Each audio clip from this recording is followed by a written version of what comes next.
Grab your snowboards and get ready for some icy laughs. This week, we're diving into Out Cold, the 2001 cult classic that gave us hilarious antics on the slopes and a lot of heart.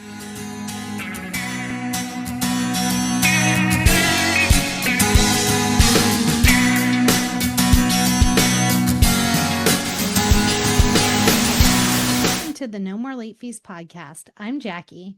And I'm Danielle, and we're just two best friends and ex-Blockbuster employees rewatching some of the best and worst movies from the late 90s and early 2000s.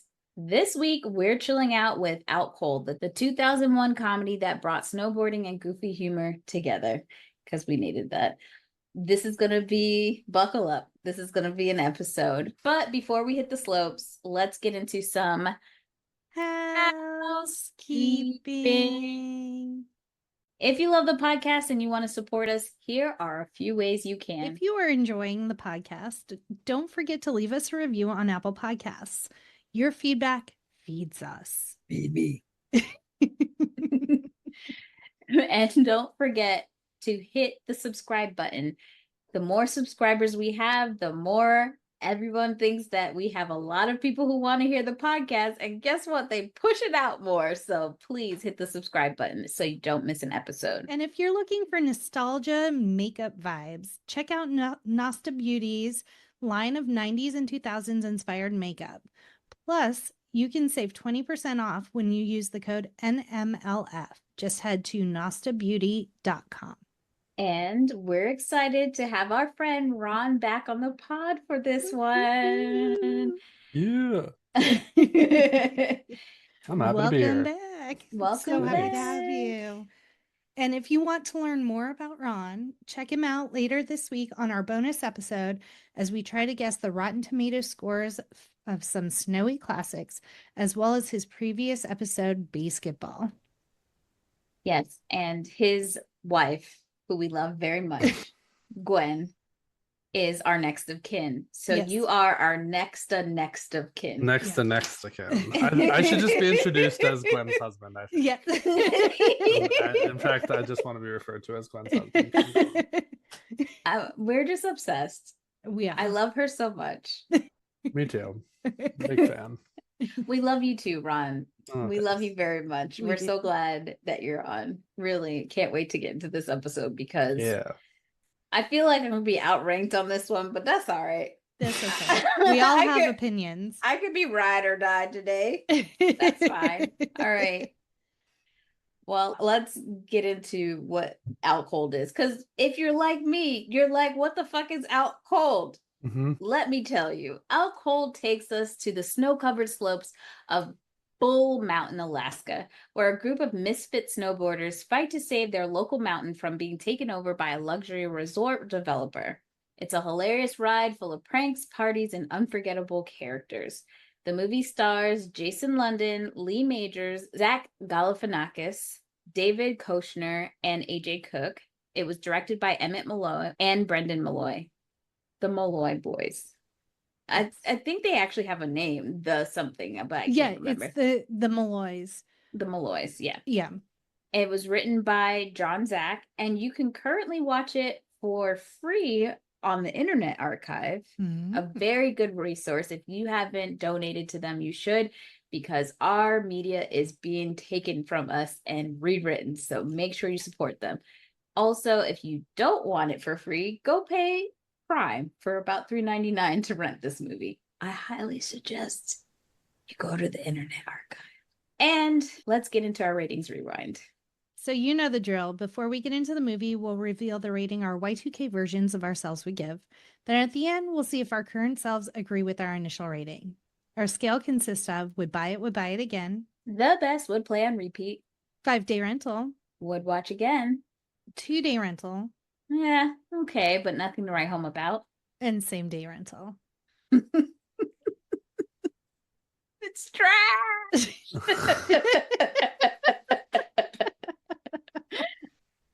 So Ron, what is your Y2K rating of Out Cold? Would buy it again, and would hang it up on a wall. No lies detected. Samesies. Would buy it again for you, Jackie. Yep. Would buy it again for me. Danielle, how you feeling about Out Cold? All right, so hear me out. I know since we started this podcast, I've been giving you hell about this movie. Yes. Really? Yeah, I don't want to do it. I don't want to do it. But we're here. I ain't never seen this movie. Danielle, you have maintained our entire podcast life that you've seen it. And so that's why you can justify not wanting to do it. Oh, this is You good. are a liar. I'm just sit gonna on a sit back throne right of now and watch. lies. It wasn't necessarily a lie. I just didn't remember. And Your Honor, it's on record, on file of this podcast. I got a great memory. So I just said I saw it, but I apparently never saw it. And I think what I thought this movie were those ski movies. Remember there was like a bunch of these feel ski like movies. there was like a Club Dread ski. No. Or Oh, something. maybe. I'll look it up. But Okay. I don't think they did it. I No? misremembered. So this is a never seen for me. But you know what? I stand by my protest. I said, oh Jesus, well, Jackie, here's I ain't never seen this movie. That was about the box office. Well, somebody gave them $24 million to make this. And it made $14.8 million. I tried to see what Lil Raj had to say, but I don't even think he saw it, girl. Don't even think he saw it. Couldn't find it. So I watched this movie twice. I watched it the regular way and quoted my way through it. And then I watched it because I had the DVD. And so I watched all of the deleted scenes and I watched it with the director's commentary. And for some reason, they had their Grandma Rose with them. And That's amazing. One point, they mentioned something about how she's going to be excited because Ebert and Roper are going to review their movie. Obviously, that never happened. I mean, it could have. I just couldn't find it. Well, if they didn't, it's probably because she referred to Ebert as the fat man on the comments.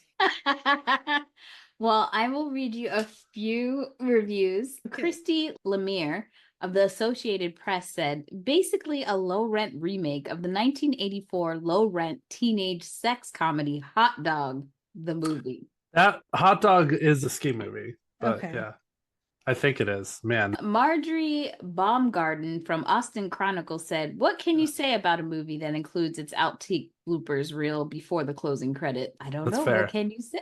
I mean, it was during. I'm pretty Yeah. sure there was. It was like while they were running. And lastly, Claudia Pugh from USA Today said, even though no one in the film breaks a leg, Out Cold is as lame as it gets. Damn. That was cold. Ice cold. Can I retrospectively write a glowing review? You can, but it's going to be on the other side, not the critic side. Yeah. Can I call myself a critic? I have a podcast. I feel like I have credentials. Yes.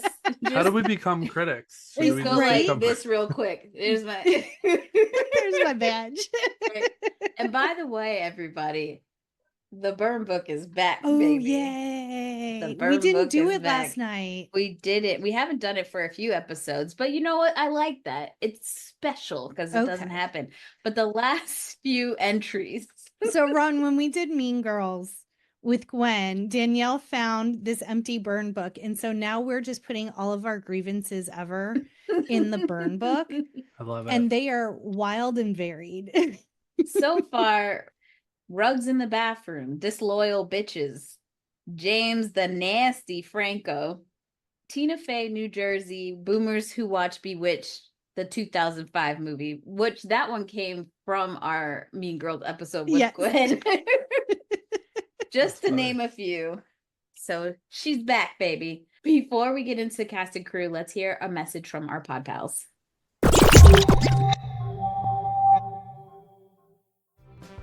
Stoner Chicks. We're four friends who met through comedy and bonded through weed. I'm Grace Penzel. I'm Kayla Teal. I'm Stephanie Thompson. I'm Phoebe Richards. If you love smoking weed and laughing with your friends, this podcast is for you. Subscribe now to Stoner Chicks wherever you get your podcasts. All right. So, did you know that this was Zach Galifianakis' first major supporting role? No, had no idea. I have this thing where like people will be like, oh yeah, they were in this blah blah blah as like a random character. My brain does not work that way. They are a nobody until they are somebody, and then I go back and watch the movie, and then I'm like, oh, that's Zach Galifianakis, even though I've seen this movie a million times. Yeah. I think I have one, and I don't know if you're gonna get it, but I was watching Out Cold last night, and I had this moment where I'm like, oh my god, he looks like this dude in a video game that I used to play. And I looked it up, and Pigpen is the bad guy in Need for Speed in like 2002 or something like that. Wow. And it was like the first, it was like there's a cutscene and they used video, but it was in 2002. So it's like a video game, and he's supposed to be this like badass racer, like, and his name's Razor.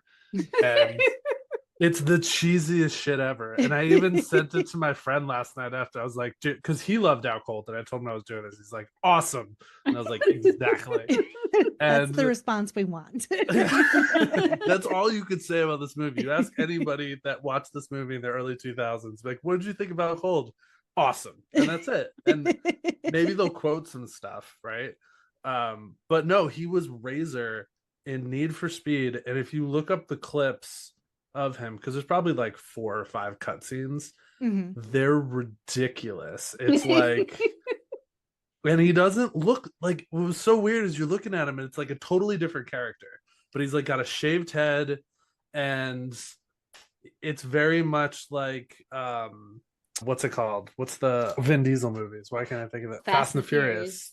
Where they're racing for pink slips, and he's like the top, and you gotta like beat people to race him. He's just like an asshole about everything, and I'm like, oh my god, it's him. And I found it is. They're the same person, but they do not look like it's just here because it's totally different aesthetic. But I would have never guessed that. I didn't play those games, so I would have caught that. The actor Derek Hamilton that plays Pigpen, another little treasure from the commentary, he is a Golden Gloves boxer. Oh wow. So when he hit Zach Galifianakis, there were a couple of times where like he really oh no. And they really fucked with him in that movie. They really did. That polar bear scene, I was like terrified. Do you know like how scary a fucking polar bear is? Like, if you're running away from a polar bear, you might as well give up. You will not, they're so fast, and I think they're one of the most vicious bears. Yes. They look cuddly and cute, but they are not. That polar bear was trained using pizza bagels. I would not. I don't have a dick. This is great. Jackie, this is fantastic. I want to watch movies with you after you have all the trivia. Did you know that bear likes pizza bagels? Like, would you let a fucking polar bear? It was the trainer that was sitting. It wasn't Zach Galifianakis. That's why they only show him from behind and then the close up. Oh, because I was terrified for him. They did mention like polar bears eat humans, and so the trainer did that stunt. Trainer's crazy too. And they said that they were behind like a chicken wire fence, like that was going to prevent the polar bear from like charging them. Oh my god, I would be so fucking scared. Bears definitely scare me. Yeah. The character of Barry, he was played by Todd Richards, who is a professional snowboarder, and he was the member of the 1998 U.S. Olympic snowboarding team. Probably the most capable member of the cast on a snowboard. Yeah. However, in the film, he never leaves his wheelchair. It's like Artie, the guy who plays Artie in Glee. Very niche reference. what he was one of the best dancers out of the original Glee Yep. kids, and they had him in the wheelchair, and I'm just like, what were Why? what were we thinking? Yeah. Yeah, because I mean, Barry's great and all, but like, worst actor of the bunch. Yes. Yeah. And you're just like, I get it. You want to have a real snowboarder on the movie Out Cold, but shouldn't he be snow? Anyway. Right. Yeah. Could have been one of the friends. I don't know. Like, No, I know. so yeah. So this was Louis Arquette's final movie performance. He plays Papa Muntz. He died 9 months before the film's release. Aww. And originally they wanted to give the Arquette family the statue of Papa Muntz because it was Louis. But they were like, logistically, where are you going to put a giant ass statue of your dad? I would want that so bad. I And want to so- know who has it. Who has They it? said Jackie? it's, well, as of the commentary, it was in a museum up in Canada where they were shooting. Oh, okay. All right. Second road trip, guys. To go visit the Papa Muntz statue? You Sign me know up. what I felt like this movie was missing? Because Boobs? yeah, titties, where were they? Because Yeah. Oh, they, I was surprised because it felt like it was missing that raunch. This movie felt like it should have it. Not that I pushing for this, but in You that were ready time, for it, huh? I was Yeah. I was like, where the Mhm. titties at? I actually No was so titties? surprised that when at the end of the movie, when they did the like pants down run, Mhm. that they didn't have Asses bare out. asses. Yeah. Like they say asses out, they've got the buttons thing. I was like, I thought that's what I even remembered it that way. Yeah. When I watched it again, I was like, I mean, Where are my buns? yeah, Yeah, no boobs and buns. buns. No boobs. So apparently 2 scenes featuring Victoria Silvstedt Playmate were of the Year. cut. Yeah. One was an extended version topless hot tub scene, which was cut to lower the MPAA rating. The other scene was a 3-minute end scene between Inga and Luke in his cabin. 3 minutes. What the fuck? I don't know. I want the director's cut. I want the I titties. want I want the the titty out edition. cold I need to know what director's it was cut. meant to be. Exactly. Because, well, like I said, I watched the extended version. First off, let me go back to the character of Inga. Apparently, Victoria Silvstedt has played a character named Inga 3 times. She's Oh. like, every time I get cast, it's for someone named Inga. Like, they can't come up with other Swiss names. I love it. The reason you guys brought me on for this episode because she was also in BASEketball. Yes. Oh, that was was she? the yeah, when thread. she was in the hot tub as well. And he's like, "What are you doing?" He's like, "Dude, it's Victoria Silvstedt, Playmate of the Year."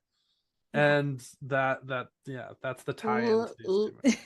I don't remember if that was at the point where I turned it off or not. Remember, I Oh, it didn't hold up for sure.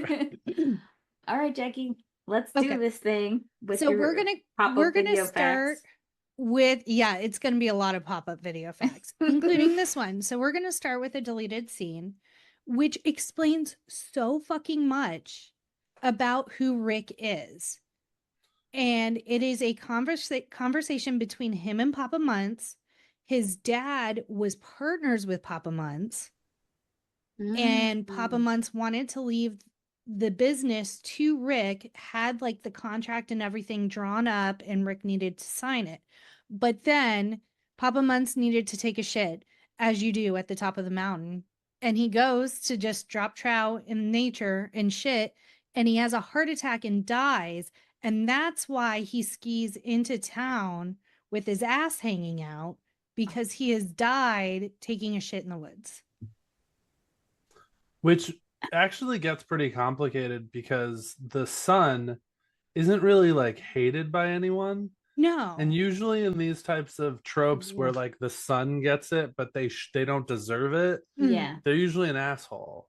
And so there's a lot of watching it now as an adult, and I'm sure we'll get this, but there's so much plot in this movie where I'm like, I mean, you could have just like shifted it a little bit and it would Yeah. make much more sense as a movie goes, because really why I loved this movie and why I still love this movie, it is just filled with one-liners. And, Yes. Yeah. and that's And- it. and And you it's can- Casablanca, really. It's the Yeah. same movie. Yes. But you can never make me hate Willie Garson, like never. Never. And so, yes, I think the role what should have been split, because Thomas Lennon is so good at being like such a shithead. Yeah. Like, I kind of feel like having both those characters were weird. Like, there should have only just been one. Yeah, it was in the same guy. It was hard to understand their roles too, like who he was. They don't really tell you. He just is there. I feel like he may have been like Papa Muntz's right-hand man, and so he felt like he had some sense of authority when he really didn't. I don't know. But then I was confused because at one point, Willie Garson's character, Ted, says, "That's my dad." But I didn't know what he was talking about. Oh, yeah, he was Papa Muntz's son. Okay. Yes. I like wasn't paying attention for a second, and he said, "That's my dad." You didn't watch the movie. It's fine. No, I did watch it this time. So I thought it was Stumpy, and I got really confused for a second. Yeah, Stumpy's just there. He's so it was great, crazy. Yes. And how many Careful people what you wish for? How many people in this cast Stumpy. Yes, he was wild. How many people in this cast were in The Office? That's what I kept thinking. I know Lance was. Yes. And so was Stumpy. Yes. And I don't know if Zach guested on that show or if I was thinking of like the Ferns he did. thing. I don't know if I was like, I made that up in my head. But yeah. Maybe. So now we know the true origin story. And why everyone kept on referring to him supposedly like should have gotten the resort. Yeah. So yes, we are introduced to Bull Mountain. It was stolen from the E word I don't want to say because it's not. The native people of Alaska. Yes. We get this soundtrack is amazing. Okay, so here's the thing. I think the one-liners, watching it in this time frame, and the soundtrack never truly stops. It's like constant, and knowing how much you love that music, I think that watching, I was like, oh, okay, this is what this is, because and it was cool at that time. Snowboarding was cool. I forgot about like the opening song is an Eve 6 song that I haven't heard since probably I watched this movie, and I was like, Jackie loves Eve 6. I was so happy. Love Eve 6. So the Alcohol soundtrack is a 12-track compilation of songs, and it features bands like Eve 6, Sum 41, Foo Fighters, and Jimmy Eat World. Although the Weezer song that's played multiple times, which I felt like, am I watching Mary-Kate and Ashley, Holiday in the Sun? Because they kept playing the Weezer song Island in the Sun, but it's not on the soundtrack. I hate that song. I love Weezer. I hate that song. I think they overplayed it. Yeah. It was very weird. And I think they even felt like it was weird that that particular album was so popular, like mainstream. Yeah. It was used in everything. I think it kind of makes sense where you've got, in this weird way, I guess maybe I'm justifying it in my head, that it's not on the soundtrack because it was part of the plot. Maybe. It wasn't like the background music, but it was like... It was in the movie. Yeah. I don't know. I think it must have been some sort of licensing thing or something. Maybe they only played it a certain length and they didn't play certain parts of it. Yeah, because I don't know why that, like, a song that's played multiple times in a movie should be on the soundtrack. You know, every time I come on with you guys, I feel like I have more questions than answers by the end of it. Like, just Googling the whole time, like, why wasn't Don't worry, we live that life all the time. Yeah. What happens next, Jackie? So, like you said, Papa Muntz's son Ted Muntz is selling the mountain. So they're preparing for the new potential buyer to come into town and meet him and schmooze him. Then we're in like the local watering hole, El Matador, which is Spanish for the Matador. So good. Want a drinky poo? Do you know how many times I think I quote this movie and don't even know that I'm quoting this movie? Right? I have a complaint Okay. with these dude bro movies. Like, why aren't there more hot guys? Because Like, all right, why are these average ass not like the only Totally, eye yeah. candy in this movie was Flex and one of the London boys. I don't know which one is which. And that's pushing it for me.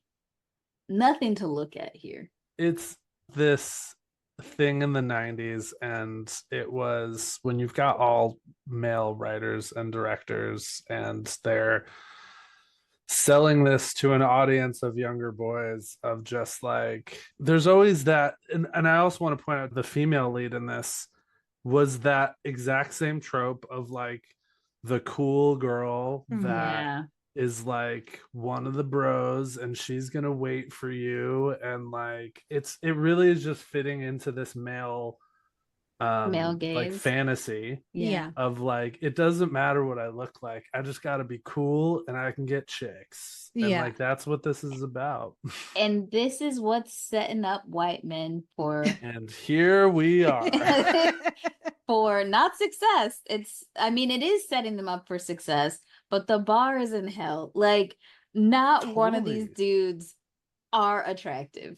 But that's where you get a bunch of incels and guys that really think that they deserve, Yeah. Yeah. because they're being, oh, like in the movie, I'm being cool and nice to you, so Yeah. sleep with me. Right. And Hey, you like, wanna have Not Oh. everyone, like, this is what I'm talking about. Representation matters, but not for them. Not for them. I think we Wild. need to revoke it. I really do. And so I was just a little annoyed by that. And I mean, this I movie had wouldn't get made today. well, I don't know, because I see some stuff, but Okay, well, maybe now today. Maybe yeah. Maybe today. maybe today. But it just sucks. I bring it up because, like, Yeah.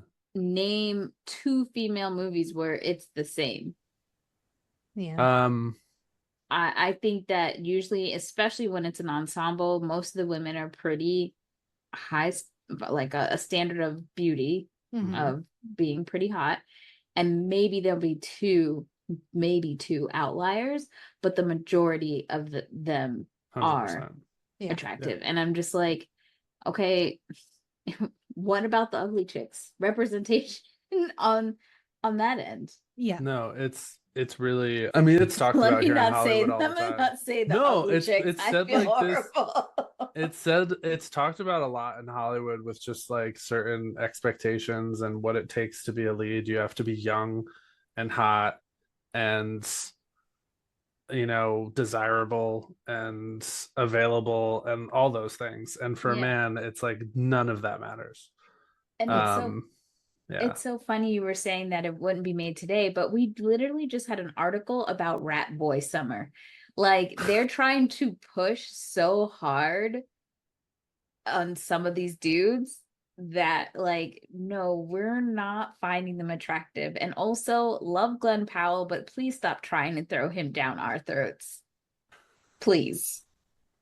I think PSA. he's charming. He is, but he's like, they were really pushing to say like he was the next, I don't know, Tom Cruise. I know that's not a justifiable one because we don't love Tom Cruise like that, but you know what I mean? Like Like a he's Ryan the next, Reynolds. yeah, okay, but he's the next big movie star. Yeah. So you when know? I asked somebody about him and they said it's the way that, so this girl told me the way that he looks at people, Yes. it is just special.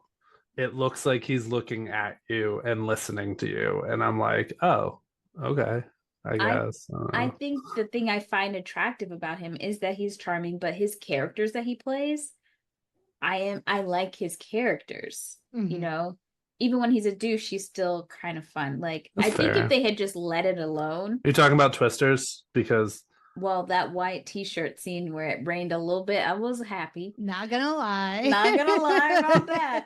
I just don't Wasn't want it to be disappointed. pushed down my throat. That's all. Like, let okay. it happen organically. He did you know? have- Let it happen in the rain. As long as he's in the Right. rain, push him anywhere you want. But when the sun's out, give me someone else. Yeah.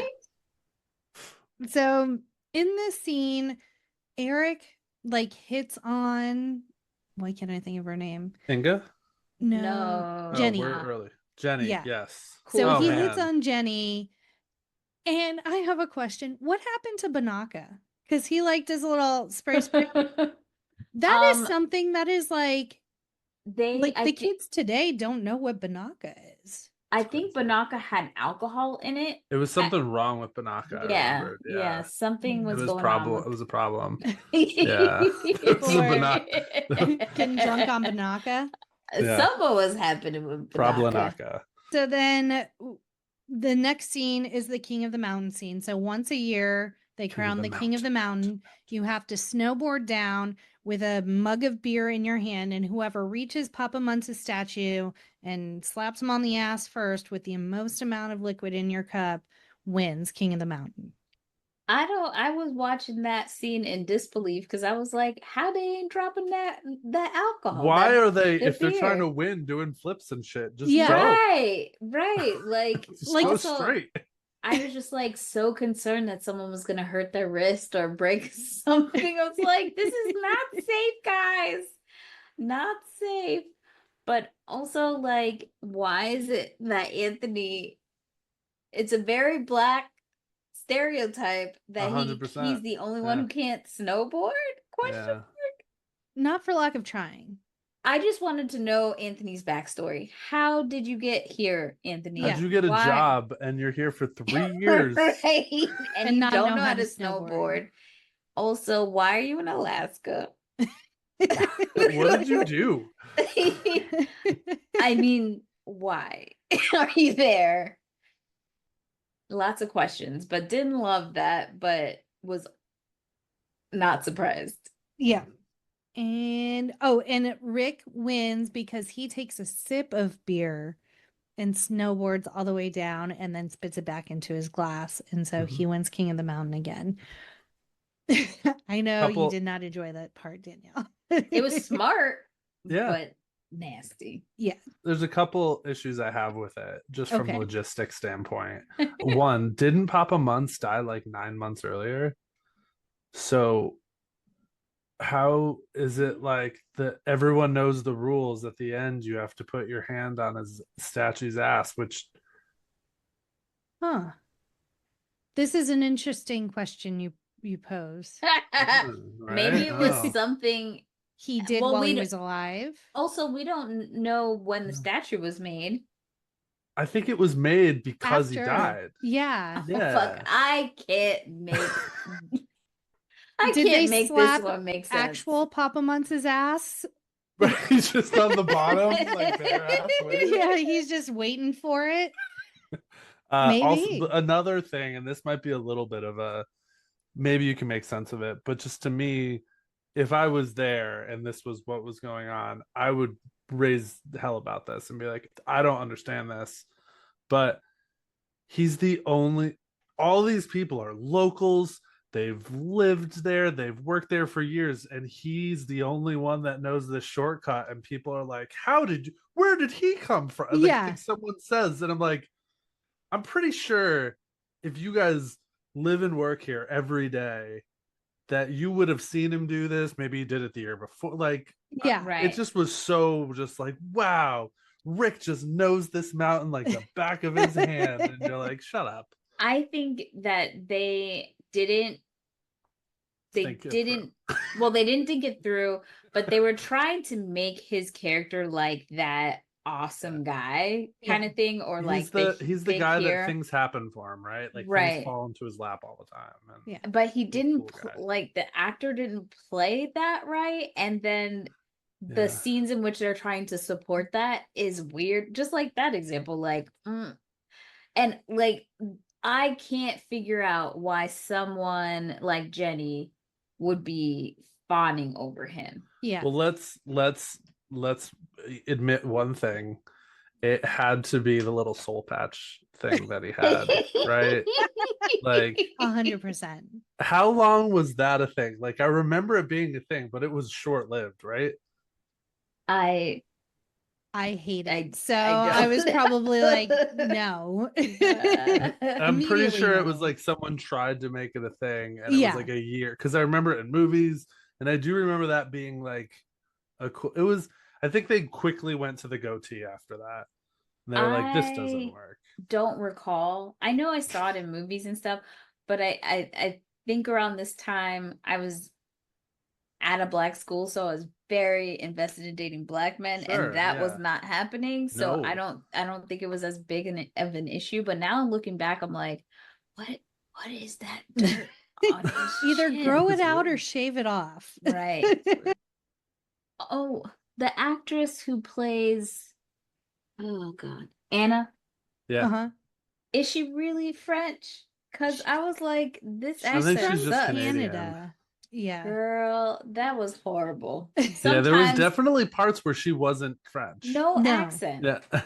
And I was like, hold on.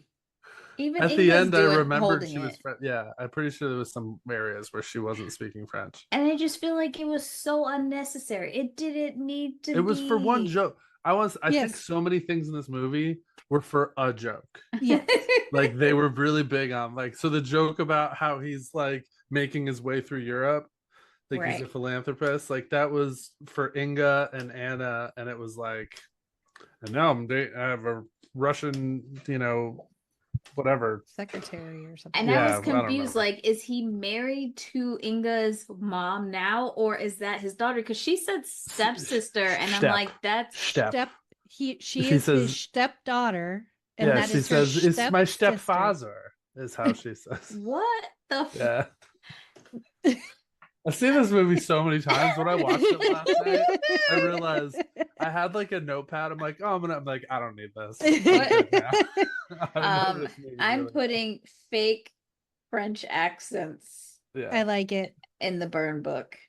The directors did say that the London boy was the only one that really got at least proficient with snowboarding.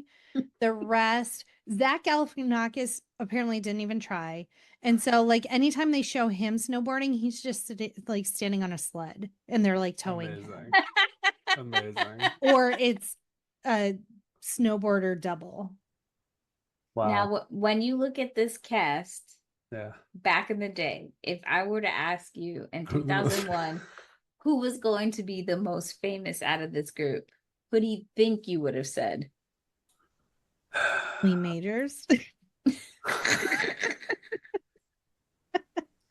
Oh, Oh man. I don't know. I Um, feel like Willie Garson because he was already on Sex in the City at the time. Yeah. I would have said Jason London because I thought them London boys were going to do things. They did things. They Well, did his do brother things. did. So then we see kind of just the characters' interactions with each other after Rick wins King of the Mountain. We see that Jenny is pining over Rick and she's just kind of like an afterthought because he's still pining over this chick he met in Mexico for spring break. Years And they ago or had a something? whirlwind romance. Yeah, I don't know. He was with her for 3 weeks. Yeah. Yes. No, it was pretty weird. It's It pretty was. weird. It was really weird. And also, I hit rewind or went back because I was like, oh, I missed the scene where she cussed his ass out for leaving her at the restaurant. Nope. I was like, where did I see that? Unbelievable. Because Yeah. it was like, It's has to fine. happen. You I know, think- there is the thing that this movie is missing is like character arc for Rick. Yeah. It really, he never has a moment other than his Casablanca moment where he tells her to get on the plane. Yeah. He never changes. Mm-mm. And then they end up together. And I'm like, I think even as a teen, I was like, I don't know, why would they get together? Why would she be okay with getting together with him now? Like, he Because was you're so a decent obviously person. Yeah, But- the bar is really low. Well, Yeah. also he won King of the Mountain and he has a soul patch. I get it. I don't get it, girl. Like that's what I wanted to say to her, girl. Alaska is filled with men. There's Not Bull more Mountain though. There's more men than women. You need to let That's go true. of this man. Find yourself a lumberjack. Yeah. Yes. And she's like, oh, it's not gonna be. You're gonna have to work hard. Apparently not, bitch. Because you've Yeah. been waiting. It's true. She does say like you're gonna have to work harder than that, and it's like he he didn't have just- to work that hard. Yeah, No. he's just laughing. He's like, okay, bitch. We'll Mhm. see. Take them panties off. Like it's nothing.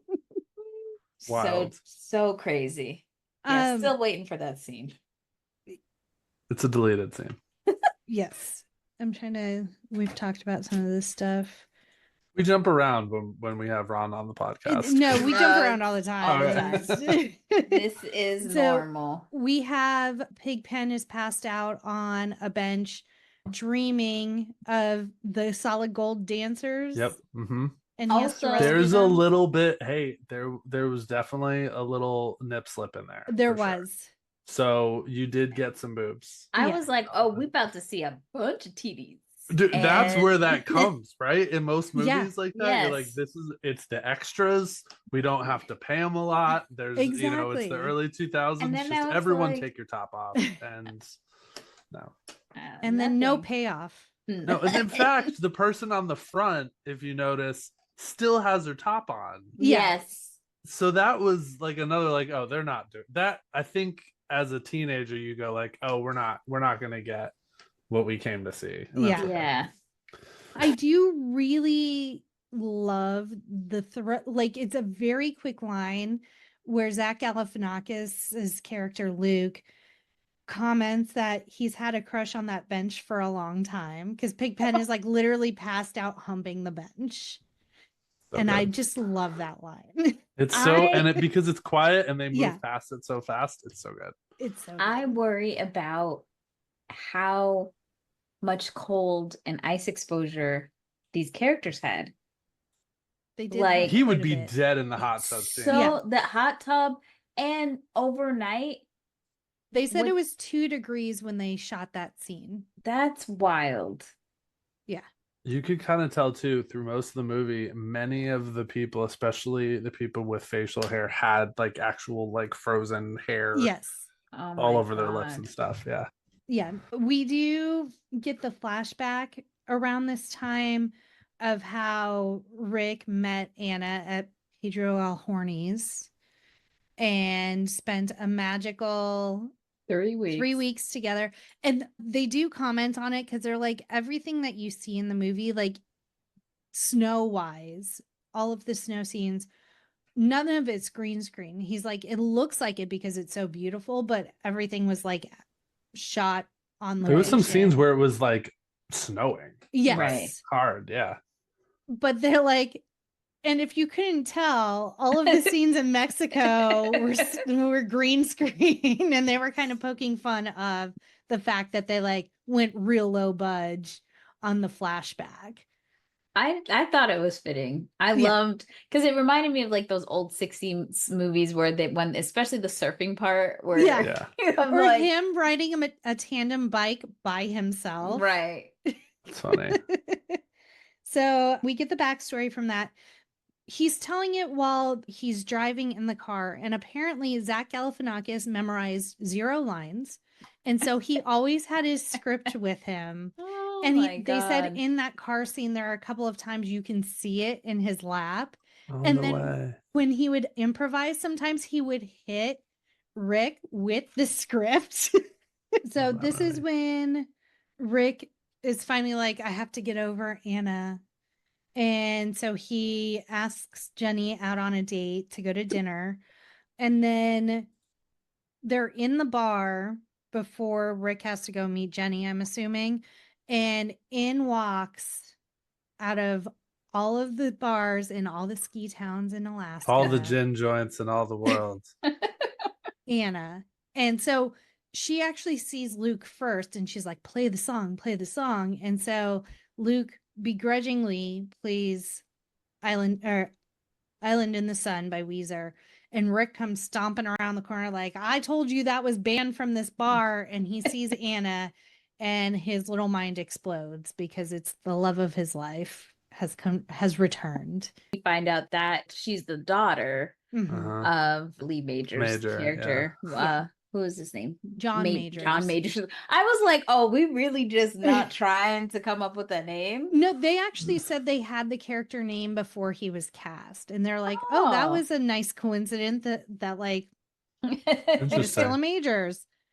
Yeah, he saved this movie for me.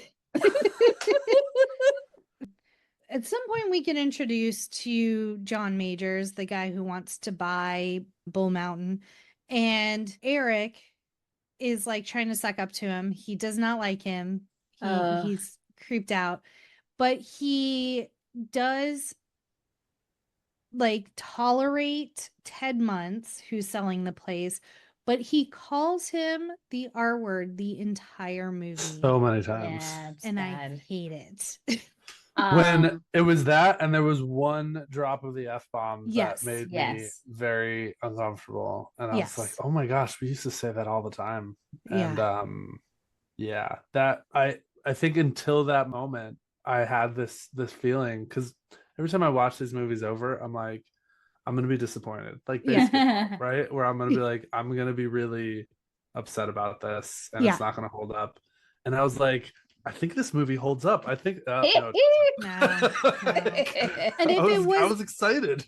Like, if we could just eliminate the line with the F word, because it didn't even need to be in the movie. Right. It wasn't even that funny of a joke. It wasn't a memorable joke.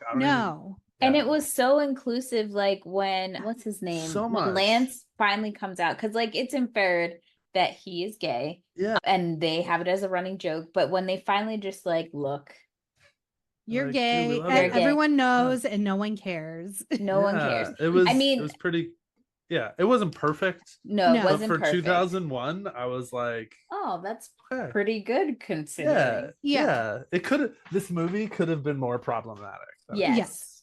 Okay. 100%. It was I very love that light. that's giving me like a okay. Yeah.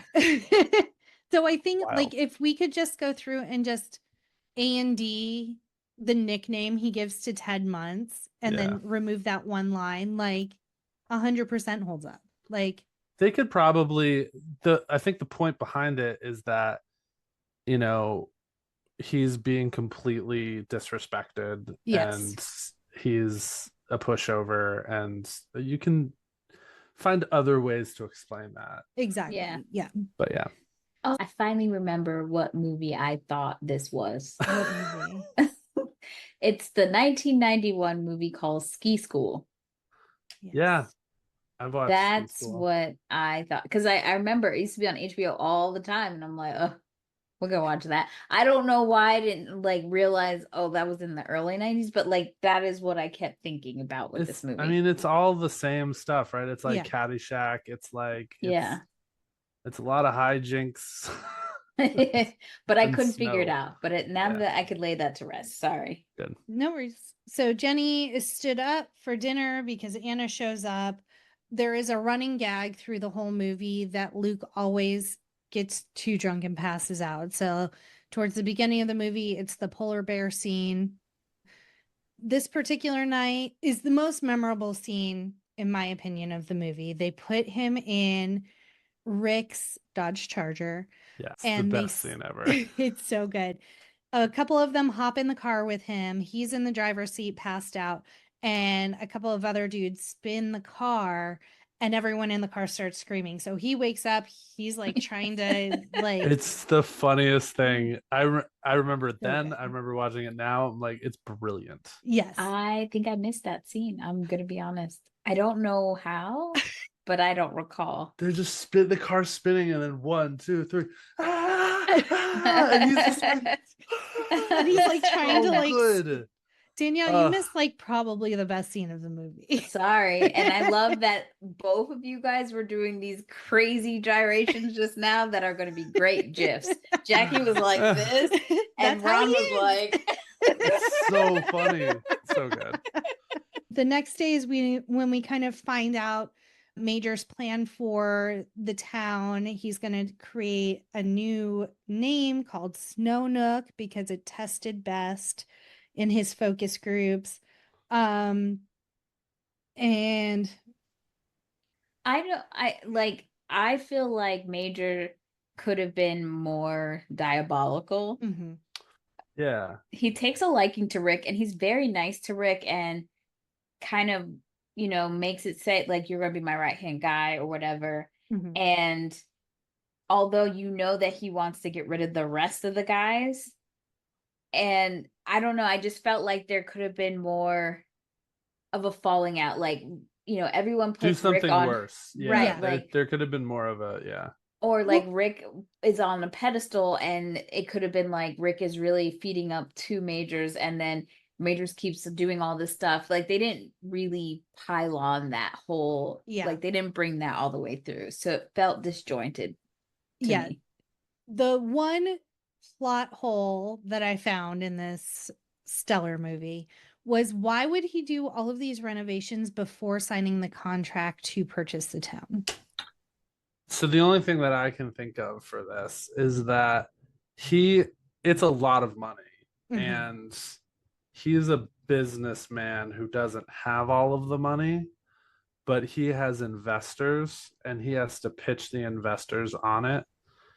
They do kind of speed it up, but I do think a lot of what ends up happening is, when people are selling places, they do make changes, maybe not the renovations, but like there are some things that start to happen so that it looks good for the sale, and everyone agrees to it. And he could have put it on the actual owner to say, hey, we're going to sell this. If you're on board with me buying, I need to get these buyers. You need to make these adjustments. So he might not have even paid for it himself. Yeah.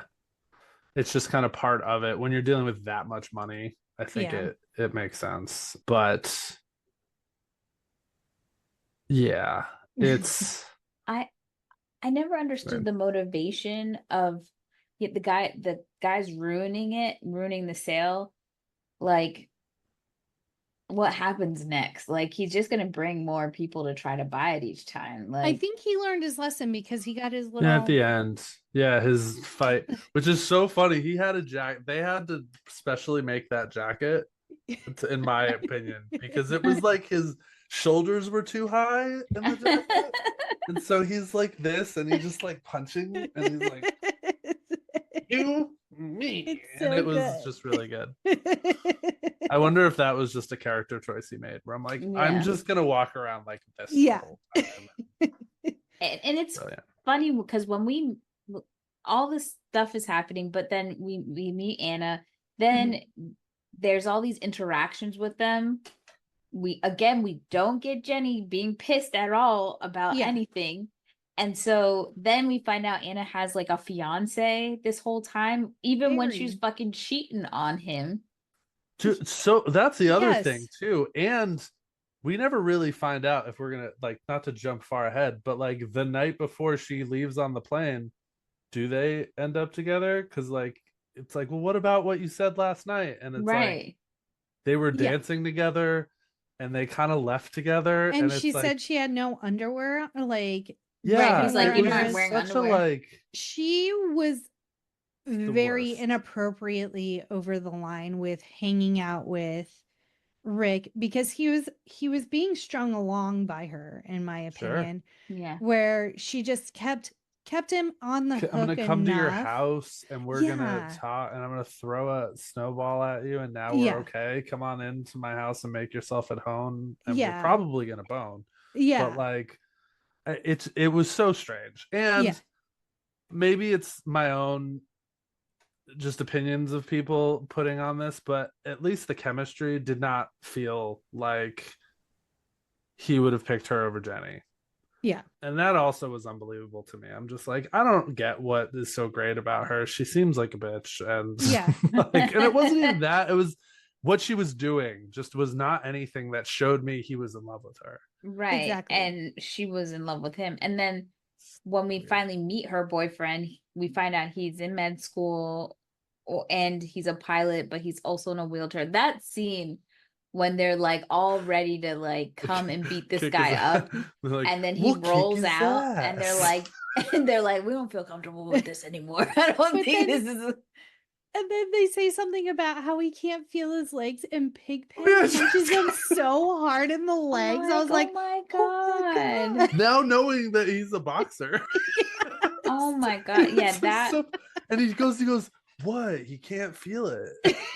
And that was also like like subverted thing that they did, because usually when there is this other guy, Mhm. there is like that guy's usually like an a-hole, right? Yeah. And he Yeah, was yeah. very sweet and cool all the Yeah. way down to the end. Yeah. And And so it's then- just like, what the yeah. fuck? I'm There was so definitely confused. moments where they were like, what's so funny about this movie is I just learned yesterday, because I've never watched Casablanca, that it was paying homage to it. And I even Yeah. saw a clip of scenes side by side where they just basically did the scenes from Casablanca, just changed the content for this movie, Yeah. and none of it is necessary Yeah. for the plot whatsoever. And It- it felt like they just rushed that part of it to do the Casablanca scenes. yes. We could have just had the plot of Saving Bull Mountain. Yes.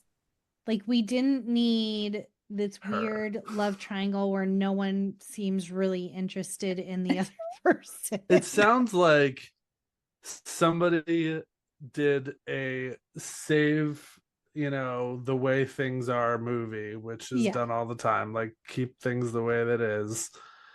And then someone's like, this isn't going to get made. And then they were like, well, 10 Things I Hate About You did this thing where they were basically made it, a Shakespeare. And they're like, what about Casablanca? It's like, Yeah. got it. 3 scenes. Let's just fucking plug it Throw in 'em right in there. Shoehorn them in. Because here's the thing. As much as I said at the beginning of this that my Y2K version of myself was obsessed with this movie, and I still love this movie, the Y2K version of myself did not understand what made a good movie, Yeah. because the plot of this movie is not good. No. Like I was saying it to Gwen, I was like, the acting's not great. Some moments it is, right? The plot, not awesome. Yeah. No. But It did had that heart. just turn on? That was weird. But the one-liners and the comedy of it, I think, is just so clever. And I think in the so many ways. camaraderie, like the Yeah. way the characters interacted with one another. Felt like they were all friends. Yes, definitely. Yeah. I So agree. the next scene is the lesbian chat room scene. Another Okay. standout scene. It's funny, but also like nothing ever happens. It would have been funny if they met and then Have they you realized. been watching the same movie? It's not about making any connections. No. It's just about making. Yeah. I'm just so confused. The just- fact you keep saying awesome. But I feel like this scene is exactly what online dating is like. Yeah. I could pull up right now just strings of conversation where, as a woman, I'm asking questions and the man is like, yeah, okay, or Oh, sure. okay. Bitch, It's- what is this? Do you want I to loved get how- to know me? I loved how I don't remember his name, but the guy that ends up there's an ass too in that Yes. scene. Yes. Eric. But the way that he talks is the way that he types. I just love that they don't try to like pretend that they're women. They just are No. themselves. yeah. And it's so funny how it like intertwines. It's And Because Eric has like champagne. He has like a candle. Like he is making an evening of this, and Pigpen wanders into an a unlocked toothpick? office. It's like awesome. And he just writes awesome. Awesome. awesome. Awesome. Yeah. Awesome. So Awesome. dumb. And I'm like, this is my life. And apparently Thomas Lennon had it written into his contract that he got to do a bare ass scene. Of course he did. I love that this was before this was before Reno 911, right? Yeah. I'm I pretty love sure. him so much in that So funny. show. He's so funny. Is he New Boot Goofin? Is that him? No. Is that the other guy? Yes. Okay. It is. Okay. 2003 is Reno 911. Okay. So that scene did make me laugh. I think I laughed 3 times in this movie. Okay. How much Sorry. did you how much did it upset you, the scene where they show the men's room and it's just outside So peeing on a upset. tree? So upset because okay, here's a real question. Do Mhm. men not wash their hands when they pee? No. Just kidding. So, okay. This is a really interesting Nightmare discussion here. I will tell you fuel. this. Since having a baby, yes. Before, it depends. And this is just honest. I It's a safe commend space you. here. I commend that you're being honest, and I appreciate the honesty. But yes, I was appalled that Yeah. they go outside and I'm like, first of all, it's so cold outside.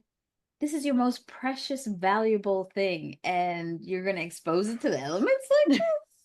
Crazy. All right. So what's next? So I do really love that Inga calls Pigpen ping pong. That just makes And- me think of the ping pong pussy show from Thailand. The amount of times that gets brought up on this this podcast. It is memorable. I have a sign holding. I have a sign that it's me where it says ping pong pussy show. And Amazing. it's a canon event.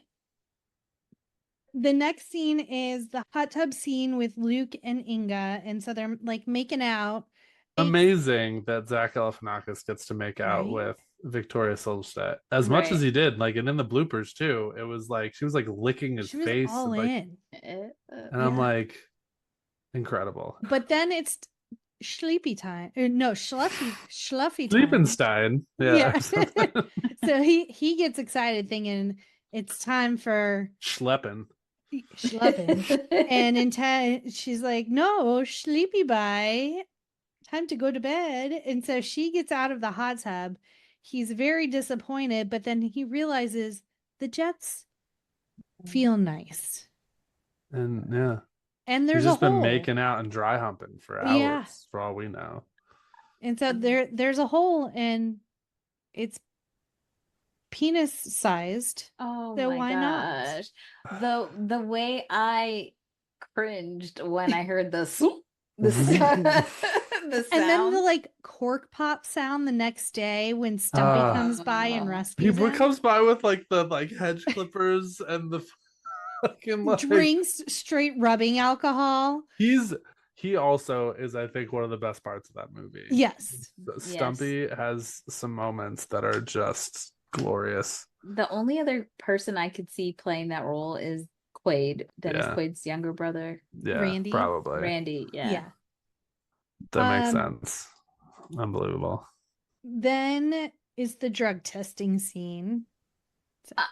You go bathroom in the cup. Pigpen follows directions. I don't need to take a test to let you know I do drugs.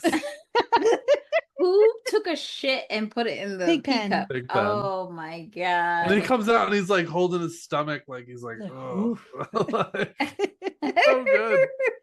So I apparent- thought Go ahead. No, I thought I saw a scene where they had like a bull or like an animal or something. So I thought they were trying to get the animal's pee for the urine test, but I think I made that up in my head. It'd be smart. Yeah. But Yeah. Okay. so apparently the Malloy brothers, their whole family is obsessed with like poop. And so they tell a story about Brendan. Is that even one of the brothers or is that a random? Yeah, Brendan, one of the directors. His Christmas card one year was an S-shaped shit in a toilet. And they used that as the beginning of season's greetings. And that's what they sent as their Christmas card one year. Amazing. And then Grandma Rose tells a tale of how the fascination with poop started with their grandfather, who would go to bet on the ponies, and he would bet on whichever horse had shit the most recently. And they're like, it was a solid strategy because he won more often than he lost. So Wow. the family that shares shit together makes out cold together. I have a lot to say, but I am going to not say anything because I believe this all is speaking for itself. Yes. That is also why we get the scene with Anthony in bed with the no-name chick, and she rolls over and farts on him after the party. Yeah, God forbid a woman farts. My God. Yeah. So backtracking a little bit, the El Matador is now the powder room, and they're hosting a private party. Rick is invited. He's dressed like Indiana Jones. He's dressed like Casablanca. Ah, that makes sense. Yeah. But also Indiana Jones. And he's dancing with Anna, and like everyone's having a good time. Essentially, Majors is schmoozing all of the potential investors that are there. This is also the scene where Majors asks Rick to be the manager of the mountain, and Rick says yes on one condition, that you don't fire my friends, essentially. And the next day, he does fire his friends. Well, that Yes. I think that was just like it was too easy, right? Yeah. He like set an expectation and it was broken, so that's why he tore it up, which like almost to me ruins it. Like, I would have liked it better if Majors kept like playing by the rules, but like pushing it and pushing it and pushing it to where he just was like, wow, this dude actually does suck, fuck you. Yeah. But like didn't fire them, but like demoted them where they couldn't or kept like, snowboard on right, just kept doing shitty stuff. Right. Yeah, that whole thing wasn't thought out, and I was just always confused. But there was one scene that made me laugh when he gave him his, I think, a gift or something. I think, what was the gift? Was it the suit, the hat? Oh, right. So when he says, I got a little present for you, blah, blah, blah. And he's like, okay, thanks. And then he looks at the card, and it's literally word for word what he already just said. And it's just I'm not good with words. I think he says too. I'm not good at this sort of thing, or I forget, but it's so good. It made me laugh. Okay, I was that's like, a funny part. Yeah. It's probably the 13th funniest thing in the movie, Daniel. But I mean, she missed the funniest thing in the movie, so yeah, it's true. But okay. Oh man. So all of the friends are not able to go into the powder room, so they decide to have a house party at Pigpen and Luke's house, and there's just a bunch of debauchery, and Luke ends up passing out drunk again, so he's taped to the bull. Anna comes by. Yes. And Inga is there.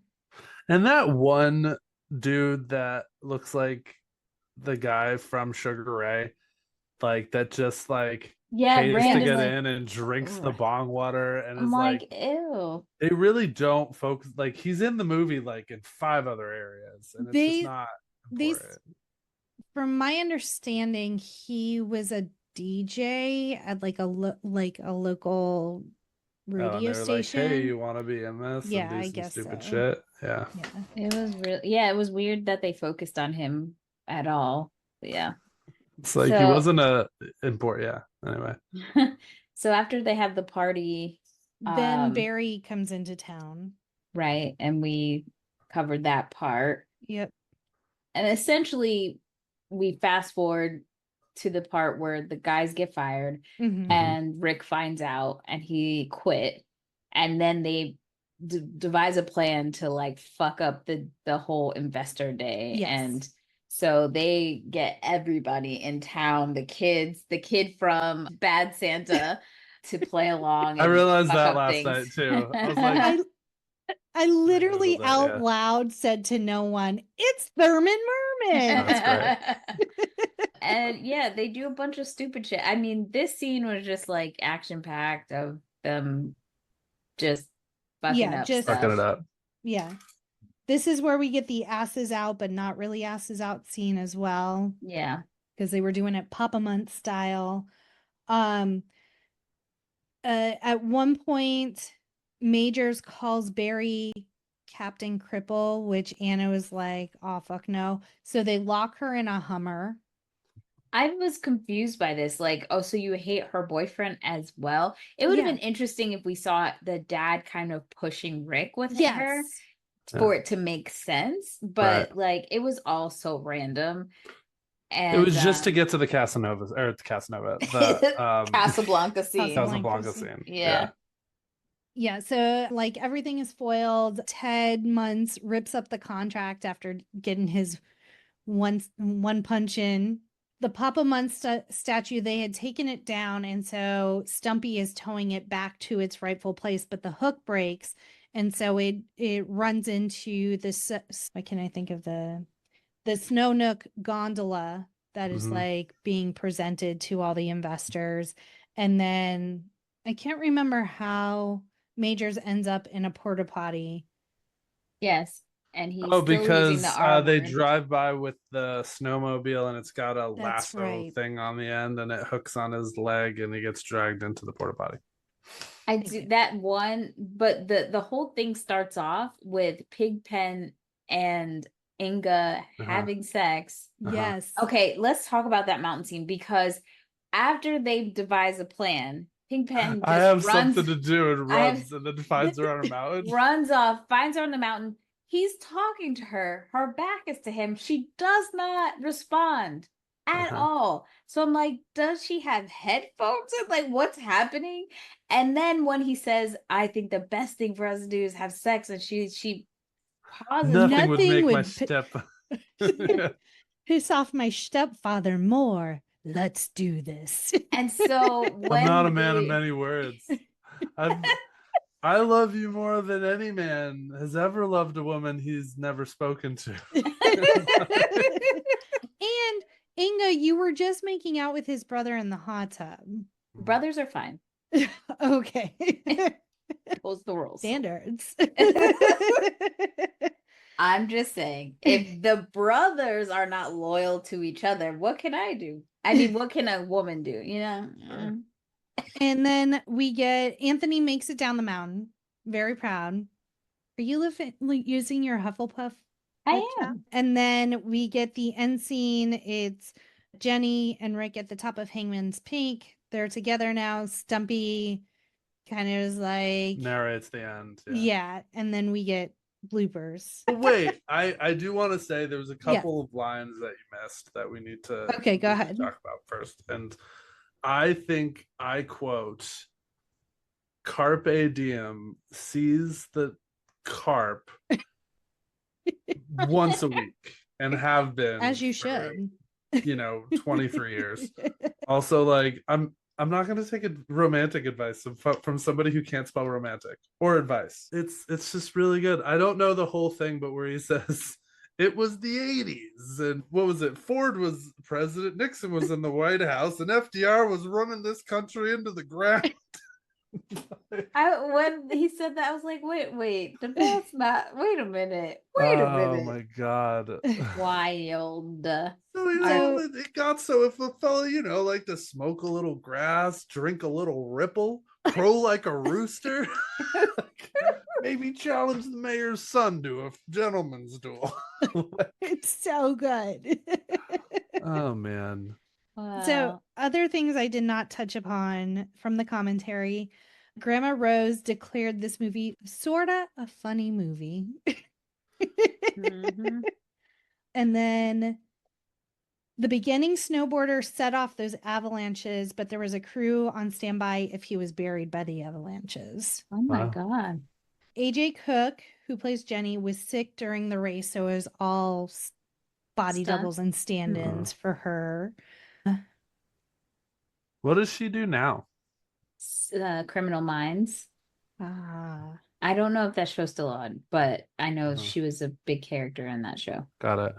Lee Majors is actually a really good skier.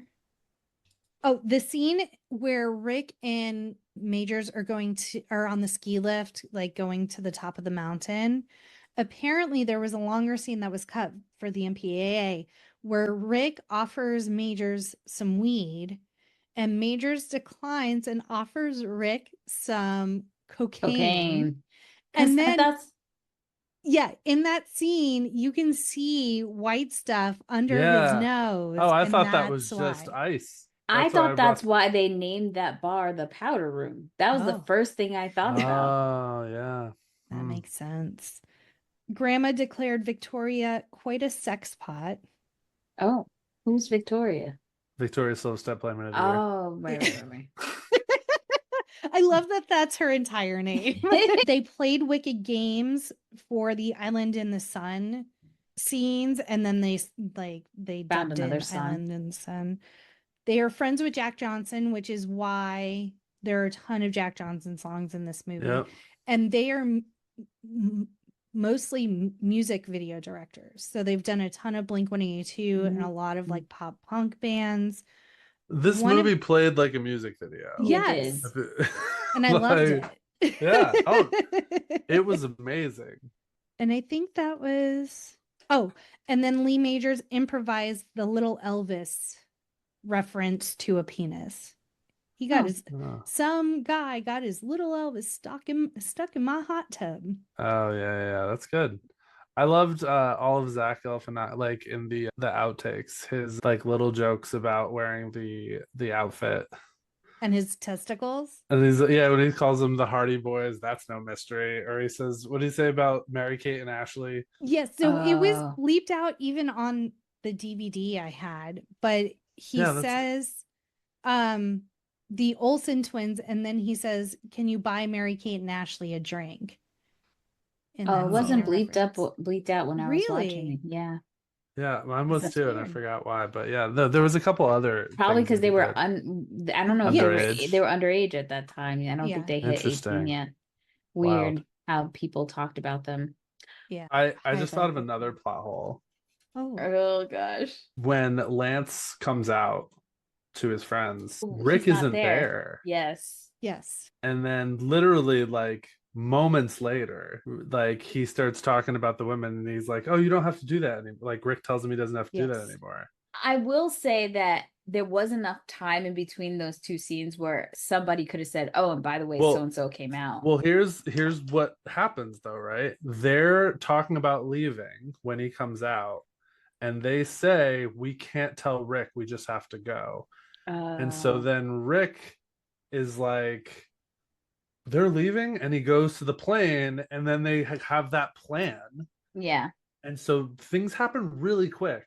So sure, someone could have told him, but like, doubtful. Fast. Yeah, maybe a scene was cut out, but yeah, you're right. I caught that too because I was. I want some deleted scenes. I think I need to go find some deleted scenes. Yes. Where do I find these deleted scenes? I have the DVD, so are all of them on?